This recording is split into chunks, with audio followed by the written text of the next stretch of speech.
Hello and welcome. My name is Dr. Kristen Miller, and I'm here representing the American Public University System. I've been teaching online courses for more than 15 years now, and I'm happy to share with you some of the tips and tricks that I've learned along the way in the hopes that it will help you as you work to transfer your course and make it completely online. One of the things I wanted to talk about is that simpler is better in an online format. Our students today are technologically savvy, there's no doubt, but tech savvy does not mean online course savvy. Many students are simply not prepared for online instruction. They may have limited access to technology, especially with everything that's going on in the world today. They may be accessing the course only through a phone or a Chromebook, which has limited functionality. They may have limited connection speeds or bandwidth, and they may have limited periods of connectivity. Time zones as well may be an issue. If students have returned home instead of staying on campus, most campuses have closed dorms, so this is the case for most students. And they may not be accustomed to the fact that the due date listed has a time in a different time zone than they live in. So it's important to give them explicit instructions regarding this and to make sure that they know that midnight their time may actually be 1 or 2 hours late for an assignment. I do recommend giving an unofficial grace period, especially at the beginning as they get used to this. Live streaming, especially live streaming, is difficult.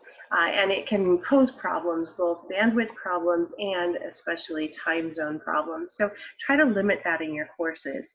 Also try to limit bandwidth heavy applications such as simulations or animations. These can be really difficult for students who are accessing the course via a phone. Limit media sizes. I have an image here on the right-hand side showing how you can alter the properties of any image that you add to your course. When you do so, you can set the width. The width I usually set for anywhere between 350 to 450, certainly no more than 400 to 450. Make sure to have the little lock sign engaged so that you can maintain the aspect ratio, but that will give you a picture size that will open even on a phone. Another important feature here to be aware of is the alternate text feature. Be sure to provide a description of the image, because then if it doesn't open for the students, they can hover on the broken link and it will tell them what the image was a picture of. And that can be a lot less frustrating if they know what content was supposed to be there. As an added bonus, that also makes you ADA compliant. I would also recommend that you try to use media that works on a wide variety of platforms.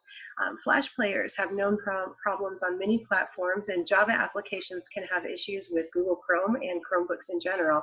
This doesn't mean you can't use those, but it's smart when you add something like that to your class to put a little warning in for the students, or a little caveat, so that they know that they may need to try a different browser or a different system, or they may need to do an update in order to make the application run on their system.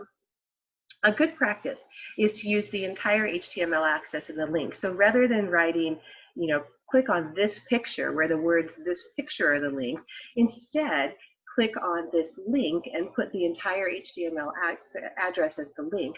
This is where that tech savvy part of our students really comes in handy, because a lot of them can take that link and they can look around and find the picture, even if the link isn't opening or isn't working for them.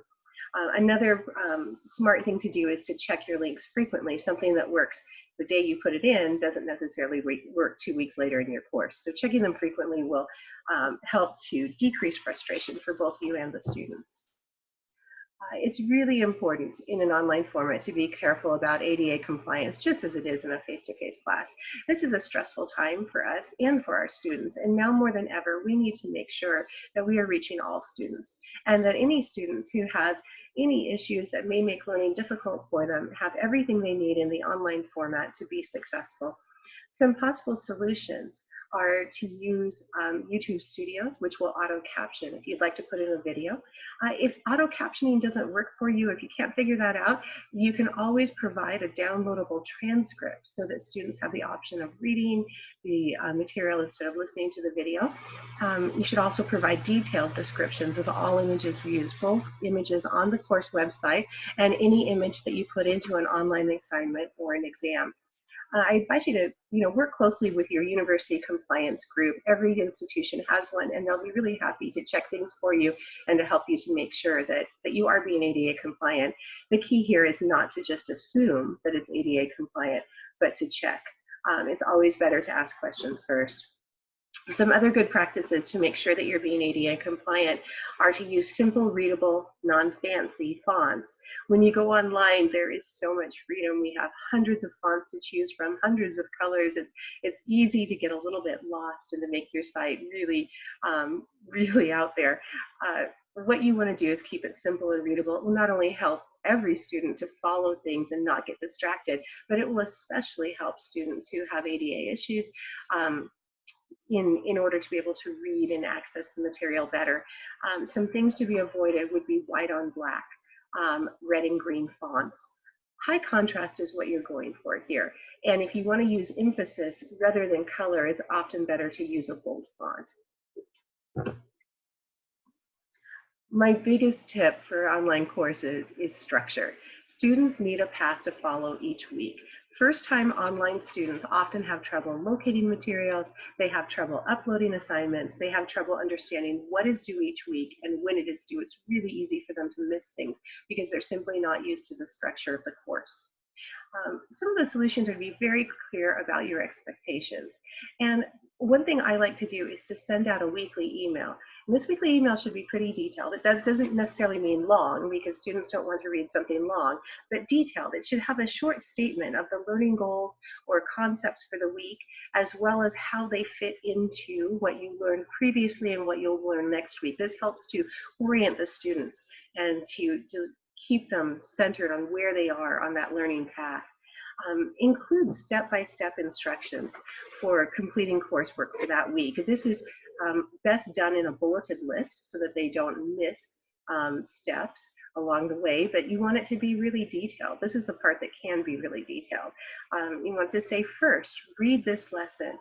Second, comment on it in the forum. Third, begin the homework. Fourth, post your homework questions here, and etc. Having step-by-step instructions will help them make sure that they complete all the assignments, and it will also help them to feel that the class is more doable and more familiar to them. In the weekly email, be sure to put in due dates with the assignments with time zones. One thing I like to do is take that weekly email and also post it as an announcement each week so that students have a reminder. Even if they lose it in their emails, it's still there on the course page. Another thing that can really help is to set up the course in weekly modules, rather than setting up the course by topics, to set it up by week and have everything that week, the reading, the assignments, the lesson, everything within that one module. So students just need to go to that one place. For example, I have here on the right-hand side of the screen an example of my weekly lessons all set up. Each lesson has a title. You could also even include a due date or a start date in that title, so just to orient students with the time frame. When they click on that lesson, I've given you on the left-hand side an example of what they see. All of my lessons are exactly the same. So when they click on the link for the week 1 lesson, here is the lesson, next is their forum assignment, next is their homework assignment, and every week follows that same format and follows that same order. It's really important for the order to be the same as well. That helps students to realize, that what they have covered, what they still need to cover. When it's the same every week, it feels more familiar to them, and it helps them to avoid missing important assignments. Finally, when you're doing an online course, you want to consider different learning modalities just as you would in a face-to-face course. Students learn best through the incorporation of different learning styles or learning modalities, regardless of how the course is being given. One thing that you want to avoid is just taking your lecture notes and just simply dumping them online. This is shown to be really ineffective for students. Instead, you want to try to include different learning elements that will help students help engage students with different learning types. So I wanted to talk for just a few minutes on what those different learning styles look like in an online format. For example, in order to reach auditory students, you may want to include a few short videos or podcasts. You may want to include some group work where they are discussing things together, or discussion boards. For your visual learners, it's easy to do visual online. You want to include pictures and images, properly sized of course, Graphs can be really helpful here, and posted explanations can be really useful for visual learners. Tactile learners are a little trickier to do online, but there are ways to satisfy tactile learners in a learning environment. If you include interactive tutorials where the student is actually interacting with the simulation, changing things, moving things around, that can really help your tactile learners to have an interactive course experience. So I encourage you to look into some of those elements as well. Students are most successful when you are engaged in the course, just as true online as it is in a face-to-face course, and we have a learning topic with more information on that one. One thing that I want to encourage you to do is to state specifically when they can contact you and when they can expect to hear from you. If you're going to be online at a certain period of time, make sure that they know when that is, and make sure that they know that if they contact you at a different time, then it may be a little bit longer before you get back to them, but that you will be getting back to them. Many students feel that they are imposing on you by sending a lot of emails or a lot of questions or messaging you. And you need to make sure that they know that you are accessible to them and that they're not isolated, they're not alone in this learning environment. I like to start every email with a sentence, something to the effect of, I'm really glad that you contacted me, or thank you so much for taking the time to email, or this is a really great question, I am glad you sent it to me, just to kind of validate the fact that they contacted me and to encourage them to do it again. I hope that this has helped you a little bit, and good luck to each of you in preparing and organizing your online courses.